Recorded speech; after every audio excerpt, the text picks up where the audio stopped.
Ya, buena cabro. Este video es de la nueva unidad de electrostática. No sé qué tanto te irán a pasar de electrostática. No sé si también te pasarán circuito. No tengo idea. Pero aquí recogí los básicos de electrostática, así lo más básico, así no hay mucho que ver, la verdad. No hay mucho que ver. Pero bueno, igual hice la cuestión. Y mira, voy a hablar esto después, pero no creo que te pasen muchas cosas. Y de hecho no sé ni siquiera si te van a pasar ley de Gauss. No vi ley de Gauss en este video porque no te quiero sobrecargar con información. Y además, electrostática un poco más aplicada, ni yo mismo la entiendo. Porque, bueno, hay problemas en los cuales nos hicieron calcular integrales triples. Y yo, bueno, que estaba colgado porque también se ve cálculo vectorial en esa weá, el operador Nabla, el rotor, el... ¿Cómo se llama este otro operador? El rotor, el gradiente. Y todos esos operadores vectoriales yo no los sé. No tengo puta idea. Y... Pero bueno, como los profes de la universidad... O sea, bueno, hay profes y profes. Pero al menos el profe que tuve explicaba las cosas. No muy bien, pero tuve un profe extraoficial, por así decirlo. Como estamos en la época de las clases online, me conseguí las clases de un profe que bueno, de verdad lo explicaba todo. Era súper tela y estaba plenamente consciente de que había personas a las cuales simplemente el cálculo les llegaba hasta el número 2, cálculo 2, porque cálculo 3 es vectorial y yo no pasé cálculo vectorial. Entonces, igual si te pasan esas cosas, lo cual dudo bastante, me habláis para repasar yo también, porque de verdad me cuesta hasta a mí esa wea. Pero bueno, entonces este video, como dije, va a ser principalmente de electrostática básica. ¿Ya? Aquí parece que no incluye ninguna demostración, porque... Porque bueno, no sé demostrar weas, pues weón. Así de simple. Eh, todas las demostraciones anteriores las saqué de mis cuadernos, así las hicieron profesores, no las hice yo. En este video no hay demostraciones, pero parece que todas estas fórmulas culiadas se demostraron en papers re antiguos, así como la ley de Coulomb y esas weas, no sé. Pero bueno, entonces eso. Si cometo un error no es intencional y supongo que proseguimos con el video. Vamos a ver una reseña histórica, así como para no hacer el video tan corto. Vamos a hacer paralelismo con la materia que vimos antes, que es Newton y fuerza. Para establecer los conceptos de la electroestática, podemos homologar con los fundamentos de gravitación universal. Si bien no te pasaron directamente gravitación universal, eh, Newton en su libro El Principia, el Philosophae Naturalis Principia Mathematica, una wea así se llama, en ese libro formuló varias weas. Y entre una de esas cosas que formuló fue la ley de atracción de masas, que es la que nos pasaban en física, es así como calcule la atracción entre la Tierra y el Sol, una wea así, o entre la Tierra y la Luna, ¿cachai? Es la fórmula esa que es F. eh, oh Dios mío, espérate, ahí sí, estaba reviendo el mouse, que es igual a fuerza, es igual a una constante de proporcionalidad G por masa 1 por masa 2 dividido en la distancia que los separa.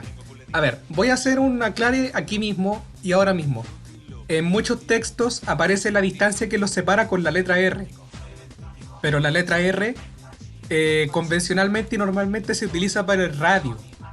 Pero en este caso no confundir. Esta R es distancia total, o sea, si tienes la Tierra y la Luna, esta distancia total es R. Yo a veces cambio la letra, le coloco D en vez de R porque la letra D es más significativa para distancia que la letra R. ¿Cachai? Por eso digo, colocar nombres significativos a las variables. Pero bueno, me da paja cambiar todas las weas. Así que vamos a considerar que R es la distancia y no el radio. ¿Ya? Después de esa aclaración, Que son mañas mías también, weón. ¿Sí? A veces soy bien mañoso para las weas. Em, Newton en su libro formuló esta cosa. Y bueno, Newton no pudo establecer el valor de G. Newton sabía de que debía existir una constante de gravitación universal, sabía que debía existir una constante de gravitación, y por así decirlo, él intuyó de que esta constante G debía ser un valor muy chico, debía ser un valor muy chiquito numéricamente. Newton no logró calcular exactamente esta constante G. Tuvieron que pasar años. El Principia, el tratado de Newton, se publicó en el 1687, hace bastantes años ya. Eh, Ahí no pudo, supo que existía G, postuló que ya, dijo ya cabro, aquí en esta web existe una constante, calcúlenla por mí. Entonces llegó ese día en 1798, cuando Cavendish hizo un experimento con una balanza de torsión, así como una pelotita aquí, una aquí, y como que hizo unos cálculos mágicos y logró calcular rudimentariamente el valor de G. Y bueno, obviamente con el paso de los años y con herramientas más avanzadas se logró estimar mucho más exactamente su valor. Pero Cavendish, a través de una balanza de torsión, logró establecer el valor de G. Pero esta balanza de torsión fue creada por otra persona, que no fue Cavendish. Esta balanza de torsión se creó en 1777, o sea, antes de que se calculara el valor de G. Se creó por el tipo llamado Charles Coulomb. ¿Quién es Coulomb? Bueno, ahora lo vamos a conocer. Es un tipo que literalmente plagió la ley de gravitación universal. Coulomb creó la balanza de torsión esta, pero en vez de medir gravedad, la utilizó para medir interacciones eléctricas. ¿Ya? A través de esas cosas, Coulomb logró establecer de que existen fuerzas subatómicas en las partículas culiadas, el electrón, el protón y toda esa weá, de que existían fuerzas entre ellas y que algunas se repelían y otras se atraían. Bien, después de esta reseña, sabemos de que las masas, como vimos en la ley de gravitación, ejercen atracción una sobre otra, si una ahí se atraen y todas esas cosas. Pero en el estudio de la electrostática no tenemos solo masas, tenemos partículas positivas y tenemos partículas negativas, ¿ya? Y también sabemos que en el núcleo del átomo existe el neutrón, pero bueno, es partícula neutra, no tiene carga eléctrica, entonces no entra en el estudio de esta materia. Neutrón chao, solamente vamos a considerar protones y electrones. Entre estas partículas, entre las partículas positivas y negativas, existen atracciones o repulsiones, ¿ya? En cambio, en ley de masas solamente existen atracciones. Las masas solamente se atraen. Pero de igual manera estas dos guardan bastantes similitudes, porque, bueno, se va a profundizar más adelante, pero bueno. Bien, ya supongo que ya conocen la típica ley de las cargas, si cargas positivas o cargas del mismo signo se repelen. Esta carga está empujando esa carga positiva hacia allá y esa positiva está empujando esa carga hacia allá. Y cargas del signo opuesto se atraen. ¿Ya? Cargas del signo opuesto se atraen. ¿Cómo se ve esta cosita? Bueno, aquí tengo otra reseña histórica, que cargas de igual signo se repelen y de distintos signos se atraen. Esta afirmación fue descubierta por Michael Faraday. Michael Faraday fue un tipo que hizo grandes descubrimientos al campo de la electrostática, o sea, de las interacciones eléctricas entre los cuerpos, sin tener estudios formales. El tipo sabía lo básico de matemáticas y nada más. Y aún así logró aportar varias weas. Y el tipo bien bestia. Entonces, él lo que postuló fue la existencia de líneas de campo eléctrico. Que entre las cargas eléctricas existen líneas que perturban el campo y que pueden simbolizar atracción o repulsión. ¿Ya? Voy a colocar aquí una imagen en la edición de que las cargas positivas, por así decirlo, generan un campo eléctrico radialmente hacia afuera, en todas direcciones. ¿Ya? Y las cargas negativas generan líneas de campo eléctrico que van hacia adentro. Por así decirlo, son como un sumidero de líneas de campo. Mientras que las cargas positivas son una fuente de líneas de campo, porque salen líneas de la carga positiva y entran líneas a la carga negativa. Por eso aquí está el dibujo, que si ambas están empujando hacia allá, pues bueno, se empujan y se van cada vez más lejos. Pero esta está empujando hacia allá y esta a su vez la está trayendo. Entonces, por eso es importante ver eso de las líneas de campo. Entonces eso, Faraday postuló las líneas de campo eléctrico que más tarde se formalizarían, porque bueno, las cosas en matemática y los teoremas y todas esas cosas y teorías se tienen que demostrar, se tienen que formalizar. No basta que con que tú lo digas y ya está. Estas líneas de campo y la mayoría de los trabajos de varios físicos como Ampère y otros buenos más, Biot-Savart y todas esas cosas, se formalizarían y se unirían gracias a Maxwell. Maxwell logró reunificar toda la teoría eléctrica en 4 leyes.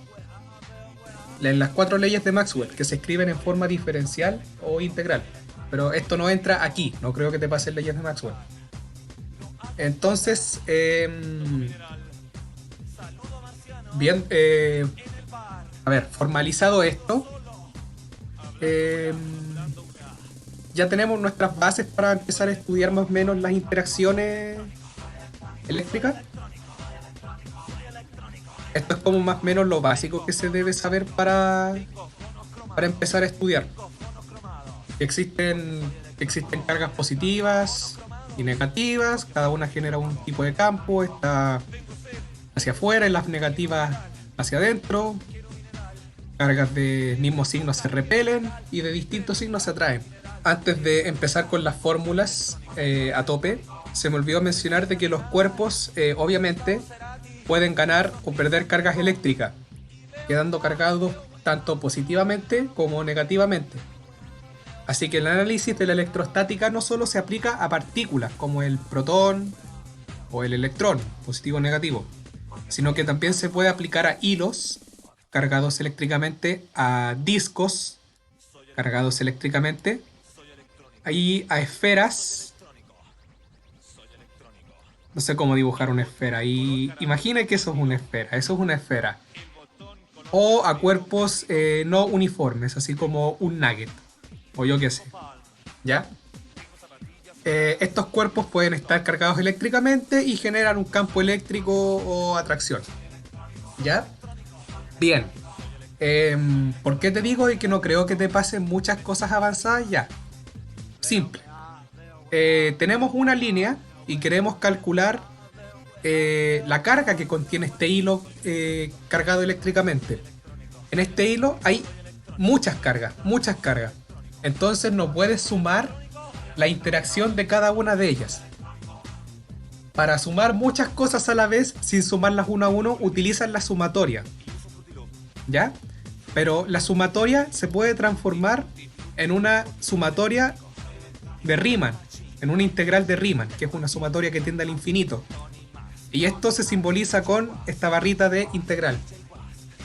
Para calcular, por ejemplo, la carga de un hilo, tienes que integrar el hilo.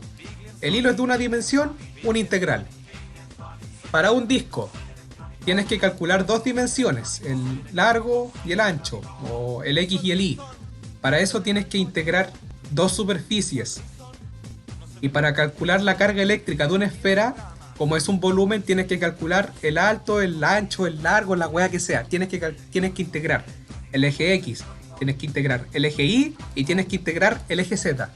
¿Ya? Te estoy diciendo esto para asustarte, porque yo también me estoy asustando ahora mismo, porque no tengo ni puta idea de cómo hacer esta cosa. Entonces, espero por Jesucristo que no te lleguen a pasar esto. El tema de los hilos lo tengo más o menos dominados, es una integral, es sencillo. El de los discos es un poco más complicado y voy a tardar un poco más en explicarlo, pero no creo que te pasen discos cargados eléctricamente.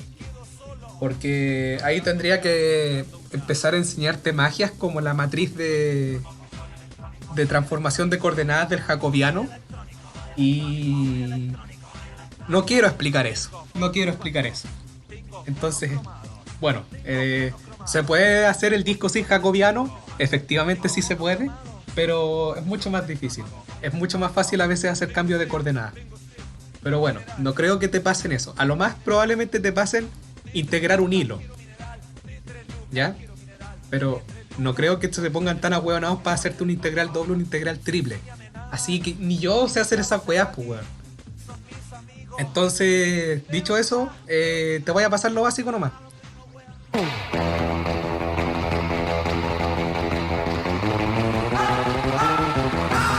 Bien, vamos a pasar ley de Coulomb. Esta ley fue enunciada en el año 1785 y como dije es literal un plagio de la ley de gravitación universal.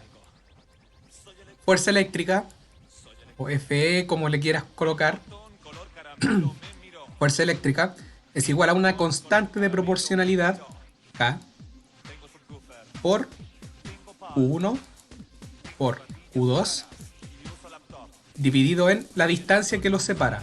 Vamos a colocar distancia R, ¿ya? Aunque personalmente me gusta colocar distancia D cuadrado que R cuadrado porque es más significativo, pero bueno, dejo de dar la lata.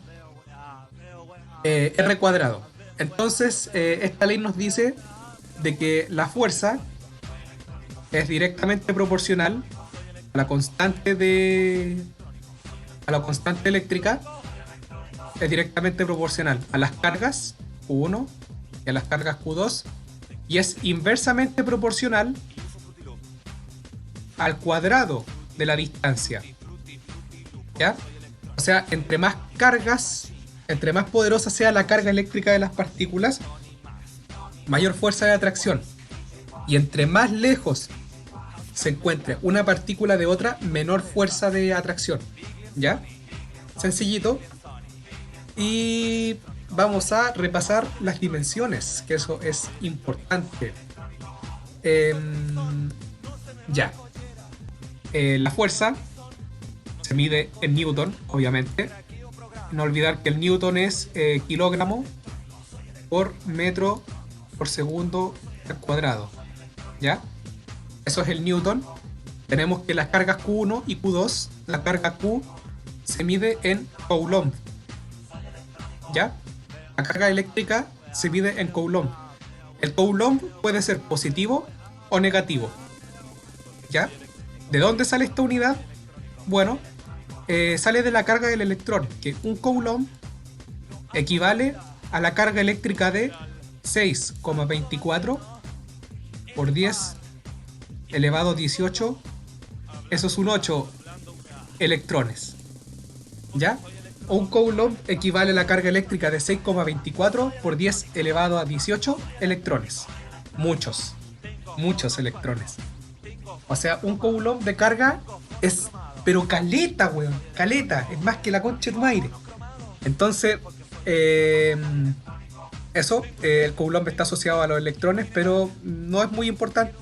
O sea, sí, a veces te pueden preguntar estas cosas, pero en la práctica no es como muy necesario aprendérselo de memoria. Pero ten en cuenta, recuerda de que el Coulomb está asociado a la carga eléctrica de los electrones, ¿ya? El Coulomb es una unidad para medir carga eléctrica. Además, Coulomb, más carga va a tener la partícula, más poderosa va a ser su fuerza de atracción. Y la siguiente unidad es R, distancia, se mide en metros, no hay mucho que explicar. Todos conocemos los buenos metros. Ahora, otra cosa importante que debo destacar de aquí. Nos faltó revisar K. K es una constante, digamos que relevante, ¿ya? Esta constante de proporcionalidad la llamamos en física permitividad. No voy a explicar esto porque es muy teórico, no te va a servir de mucho, pero en palabras simples es la tendencia de un material a polarizarse ante la presencia de un campo eléctrico, ¿ya? Algunos materiales son menos permisivos, otros materiales son más permisivos, o sea, son más susceptibles a polarizarse en presencia de un campo eléctrico, ¿ya?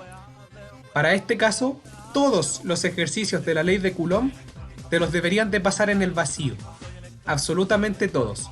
Y el valor de esta constante de permitividad del vacío equivale a 1 dividido en 4pi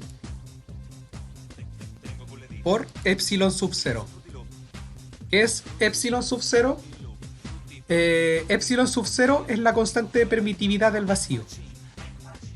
Epsilon sub 0 es la permitividad del vacío. Y K es la constante eléctrica. Se va a llamar constante eléctrica y epsilon sub 0 es la permitividad del vacío. Esta fracción equivale a 8,98 7 por 10 elevado a 9. No me quedó muy bien escrito. 8 por 10 elevado a 9. Ahí sí. Y su dimensión es, le escribo aquí abajo, es Newton metro cuadrado dividido en Coulomb cuadrado. ¿Ya? La constante K equivale a esta fracción. Es 1 dividido en 4pi por epsilon sub 0, que es la permitividad del vacío. Y da un valor de 8,98 por 10 elevado a 9. El 7 lo podéis ignorar, no sé con cuántas cifras te guste trabajar a ti. Nosotros a veces los ingenieros hacemos cosas muy raras con las aproximaciones. A veces tomamos una cifra, a veces tomamos 2, a veces 3, a veces tomamos el puro 8 nomás y a tirar para adelante nomás. Pero bueno, entonces esta ecuación, si te das cuenta, las fuerzas son, si recuerdan, las fuerzas son vectoriales. Las fuerzas tienen un sentido, una dirección y una magnitud, y todas esas cosas. Entonces aquí no hay vectores, entonces esto es el módulo de la fuerza, ¿ya? La ecuación de Coulomb en forma vectorial, vamos a cambiar de página, es la siguiente. Es igual. Vamos a expresar la forma en vector unitario, ¿ya? Q1, Q2. Eso es un 2. Dividido en R cuadrado por el unitario. El unitario R puede ser el vector I, J o K. ¿Ya? R es como un vector unitario comodín. Es como un vector unitario genérico. ¿Ya? Así para los casos. Esta es la forma en vector unitario. Oh, Dios mío, espérate que tengo que... Ahí sí, ahí reajuste la pantalla. Y arrastré por accidente el borde de la pantalla del Paint. Pero ahora estamos a salvo. Bien, esta es nuestra forma en vector unitario. ¿Ya? Pero en el repaso de vectores pasé esta fórmula muy por arriba, pero tranquila que yo aquí la tengo. Aquí estamos en la buena onda. No somos como esos profes que dicen, no, esta weá tendría que haberla visto en un curso culiado que nunca diste. Hay profes culiados así, weón. De verdad, espero que cambien de parecer, weón. Por favor, no sean tan malas personas.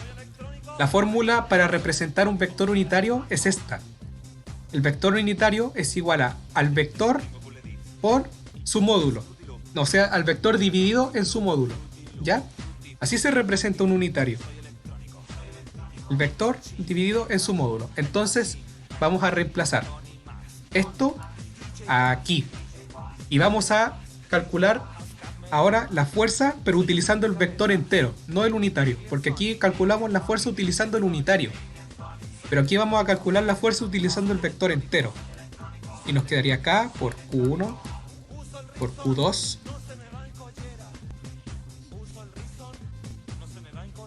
Ya, como aquí estamos multiplicando el módulo de R, el módulo de la distancia, el módulo de la distancia al cuadrado por un módulo de la distancia nos queda R cubo.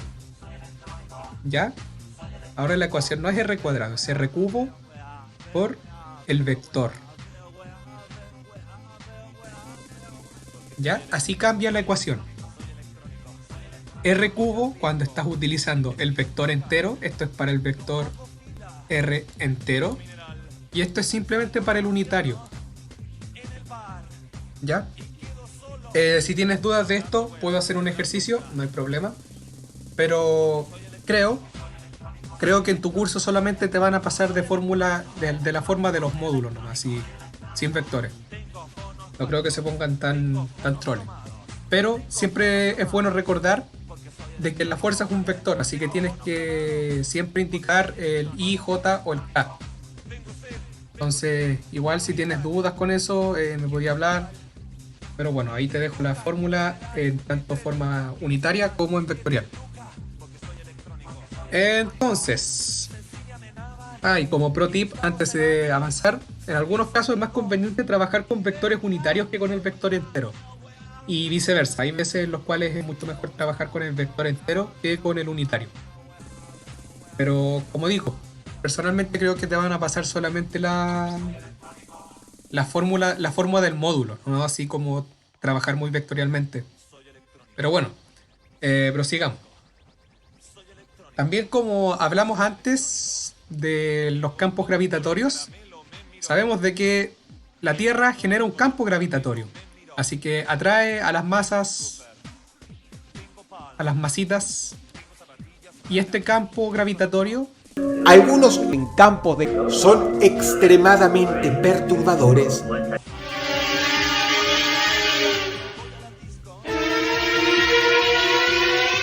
genera una perturbación en el ambiente. Ya este campo es muy perturbador. Entonces, similarmente, como esta masa ejerce una atracción, por así decirlo, en un cierto radio, en una cierta área, una carga eléctrica también lo hace. ¿Ya? También genera un campo en todas direcciones que perturbe el ambiente y atrae o repele cosas. En el caso de la masa solamente va a atraer y en este caso puede atraer o repeler. ¿Ya? Para el caso de las cargas eléctricas. Entonces, las cargas eléctricas también generan un campo eléctrico y también perturba el ambiente. Además, cabe destacar de que las cargas eléctricas siempre van a generar un campo eléctrico. Si tú tienes una carga positiva completamente aislada, va a generar un campo eléctrico de igual manera. Lo mismo que con una carga negativa. Si tú tienes una carga negativa completamente aislada, también va a generar un campo eléctrico. Siempre. ¿Ya? Las cargas eléctricas siempre van a generar un campo eléctrico. Estén solas o estén en grupo. Siempre. ¿Ya? Lo mismo con las masas. Las masas estén solas o en grupo siempre van a generar un campo gravitacional. ¿Ya? Entonces, con todo esto nos lleva a la conclusión de que la existencia de una fuerza, así en una cierta área, implica la existencia de un campo. Y en este caso, como tenemos una partícula que ejerce una fuerza sobre las partículas a su alrededor, la existencia de una fuerza implica que existe un campo eléctrico en esta vecindad, en este sector. ¿Ya? Entonces al campo eléctrico lo vamos a representar con la letra E mayúscula. Y el campo eléctrico se define como la fuerza dividido en la carga. Sus dimensiones, la dimensión del campo eléctrico es Newton dividido en Coulomb. No tiene un nombre así como, no sé, como el Newton. Newton no es Newton, es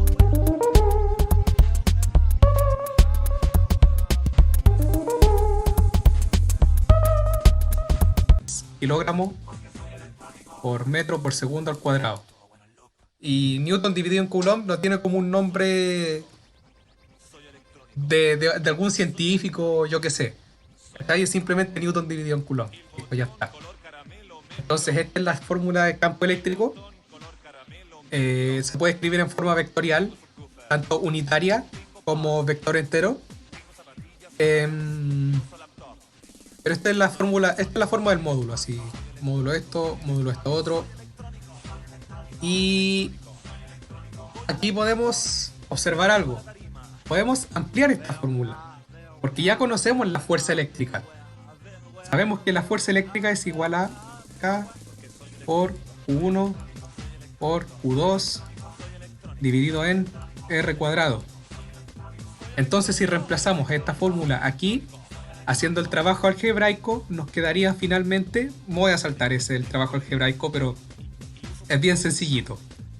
Esta Q se debería simplificar con una Q de aquí y simplemente te quedaría K por Q dividido en R cuadrado.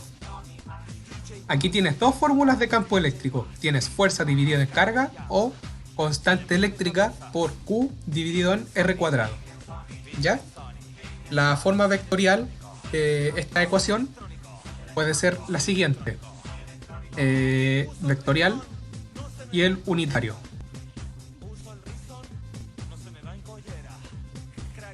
Espérate. La vectorial es más conveniente escribirla así. A por Q dividido en R cuadrado, R unitario vector. Y si separamos el R unitario vector en R vector y módulo de R, nos queda campo eléctrico vectorial es igual a K por Q dividido en R cubo, porque al módulo de R cuadrado lo multiplicamos por otra R, eso es R cubo, y multiplicado por el R vector. ¿Ya? Aquí está Jesús. Ahí están las ecuaciones vectoriales. Puedes usar el vector o no, pero como digo, siempre es bueno que coloques el vector de fuerza entero. ¿Ya? La fuerza es un vector, no basta con colocar el módulo. O sea, igual a veces simplemente te piden el módulo y ya está. Pero nunca viene mal recordar de que la fuerza es un vector. No lo digo porque esté siendo pesado ni nada, pero es porque me ha pasado. De hecho, me pasó en la última prueba de electromagnetismo. Coloqué solamente el módulo y me llevé la tremenda observación. Es como, weón, las fuerzas son un vector. Las fuerzas son un vector por la concha de tu madre. ¿Dónde está el unitario, weón? No coloqué el unitario ni nada, coloqué el módulo nomás. Entonces, por hueta ahí me bajaron unos puntos y no pude obtener el 7. Porque, bueno, me volví terrible bestia para los campos magnéticos hasta que llegamos a inducción y cagué. Pero menos mal no hubo prueba de inducción, así que me salvé. Entonces, eso. Como recordatorio, acuérdate siempre las fuerzas son un vector. ¿Ya? Entonces, proseguimos nomás, po.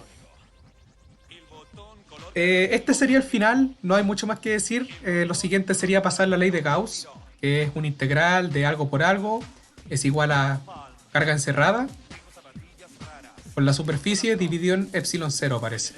Algo así es la ley de Gauss, ¿ya? Entonces no creo que te pasen ley de Gauss. Si te pasan ley de Gauss, avísame, hago un video buenísimo de ley de Gauss. Entonces, como no vamos a pasar cosas más avanzadas, vamos a pasar a los principios de superposición. Bien, ¿qué es un principio de superposición? Esto me hizo bien a mí porque yo no sabía qué era. A mí los profes me decían, apliquen superposición. Y yo no me cuestionaba qué mierda era superposición. Yo simplemente tiraba para adelante nomás, me importaba sacar buena nota.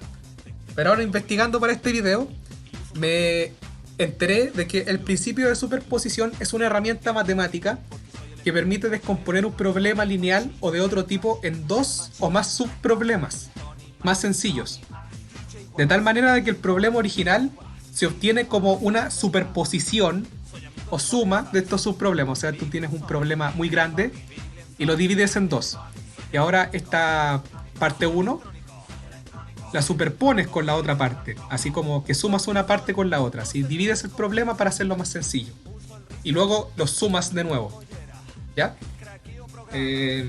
Suena estúpido, pero en realidad es muy útil, es la herramienta matemática del siglo.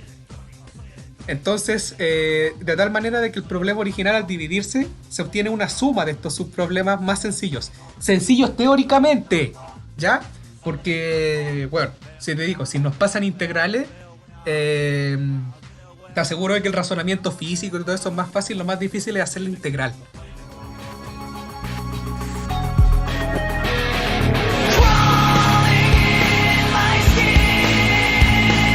Esa es la weá más complicada, y calcular los límites de integración, porque yo soy muy pavo para hacer esa weá. Entonces, eso, por eso dije, teóricamente son más sencillos, porque al momento en que tenéis que calcular la integral, no sé, bueno, ya abandono la nave, me tiro por la tabla. Bien. Entonces, para este caso, como nos vamos a ver superposición para problemas de cuerpos continuos o discos o esferas, vamos a verlo para casos discretos, como no sé, pues tenemos tres cargas eléctricas. Y para analizar este sistema, no sé, pues calculamos la fuerza sobre esta carga, la fuerza sobre esta carga y la fuerza sobre esta carga. Y para calcular la fuerza total, sumo las tres. ¿Ya? Esa es la magia de la superposición. Entonces, superposición simple para fuerza para n cargas puntuales. O sea, tienes un sistema de n cargas, así 1, 2, 3, n cargas. Muchas cargas, muchas cargas, muchas cargas, todas las que quieras. Para calcular la fuerza sobre una carga o la fuerza total del sistema es sumatoria hasta n cargas, partes con la carga 1, I igual 1. Fuerza sub I. Y sabes que la fuerza eléctrica es K por 1 Q2 dividido en R cuadrado, la distancia que lo separa al cuadrado, ¿ya? Entonces esta sumatoria es F1 más F2 más punto punto punto Fn, ¿ya? También cabe recordar de que como esto es electrostática, la suma de todas las fuerzas del sistema debe ser igual a 0, ¿ya? Pero la suma de la fuerza sobre una carga a veces puede ser 0 y a veces no, ¿ya? Repito, la fuerza sobre el sistema entero, la suma de todas las fuerzas en el sistema debe ser 0. Pero la fuerza eléctrica sobre una carga no necesariamente debe ser 0, ¿ya? Porque no sé, pues digamos de que... A ver, espérate, se me pierde el cursor. Vamos a limpiar un poco aquí. Esa superposición es simplemente sumar las cosas. Tienes el problema, no sé, pues tienes un arreglo de cargas eléctricas en un cuadrado, que forman un cuadrado, ¿ya? La suma de todas las fuerzas en este sistema es igual a 0. Pero digamos de que, no sé, pues sobre esta carga Q1, la fuerza neta total sobre la carga Q1 es, no sé, pues 7I más 3J. ¿Ya? Esa es la fuerza neta sobre Q1. Pero la suma de todas las fuerzas de Q2, Q3 y Q4 debe ser igual a 0. Pero la fuerza neta sobre una carga no necesariamente debe ser 0. Puede ser un número distinto de 0 o también puede ser 0, ¿ya? Depende del problema y todas esas cosas.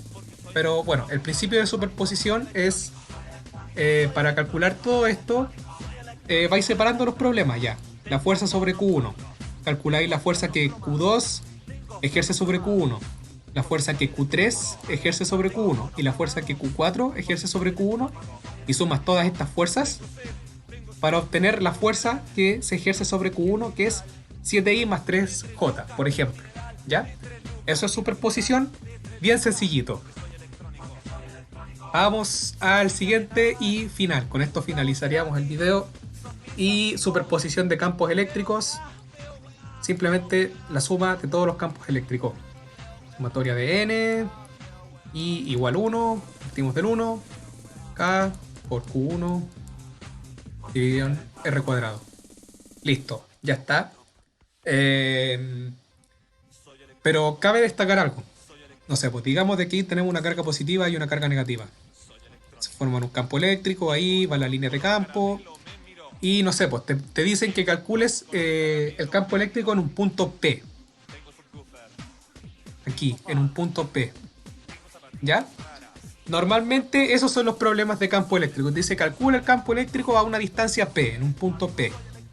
Entonces aquí tienes que sumar el campo eléctrico que ejerce la carga positiva y el campo eléctrico que la carga negativa ejerce sobre el punto P. ¿Ya? Entonces sumas campo eléctrico total, ET, así como el marcianito. ET es igual a el campo de la carga positiva más el campo de la carga negativa. ¿Ya? Y si hay otra carga aquí, pues bueno, sumas una tercera. más una carga positiva prima. ¿Ya? Eso es normalmente el problema de campo eléctrico. Y con esto finalizaríamos. No sé si te pasa el circuito, porque normalmente si te pasan electrostática, así como eléctrica básica, deberían pasar esta cosa y luego normalmente uno se salta circuito, que es ley de Ohm y todas esas cosas. Todo eso ya lo tengo listo. Eh, Espero que te haya servido. Cualquier duda me avisas. Y terminaría el video porque bueno, yo creo que llevo como sus 40 minutos hablando. Sí, efectivamente, 41 minutos. Pero con la magia de la edición esto se recorta un poco más. Así que eso, no alargo más. Cualquier duda que tengas me avisa. Y si te pasan problemas con integrales, como por ejemplo integrar un hilo, una barra, un disco, me avisáis, ¿ya? Entonces nos veríamos en el siguiente.